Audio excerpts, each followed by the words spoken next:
I said in the beginning that come next year, if this team doesn't reach its potential, doesn't make the playoffs, I would definitely make a move on myself. But when Jimmy O'Brien took over, it was a different ballgame because for Jimmy O'Brien to win, he knew the team was underachieving. And he knew that the way Rick Pitino was going about it was not getting it done. So he did a complete 180 and gave Antoine Walker and Paul Pierce the keys and said, you do what you do, and we'll figure out the rest around you. And once Paul Pierce was freed from the shackles of the Rick Pitino system. A player in the NBA, and Shaquille O'Neal. And after the game, Shaq grabs a couple of reporters, and he says, write this down.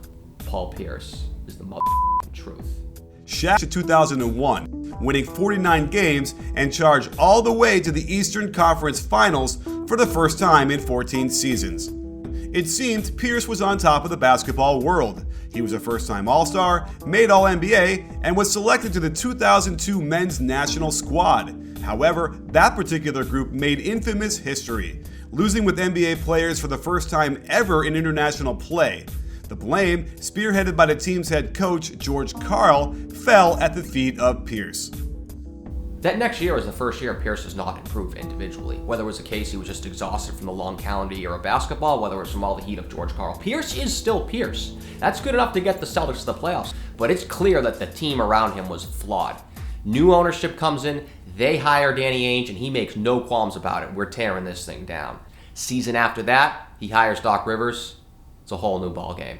Pierce not only had to deal with another long and painful rebuilding process, he was now going to play and develop under a new coach and new offensive system. One that was not going to give him the same offensive freedom he had grown accustomed to. He had the bad experience with George Karl in the World Championships, trying to fit back into that team environment.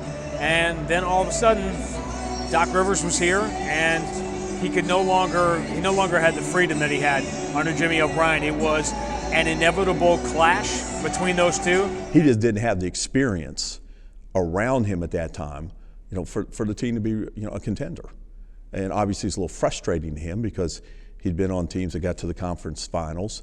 He thought there would just be a progression on and on to that championship banner, and took a little bit of a circuitous path, but he eventually got there.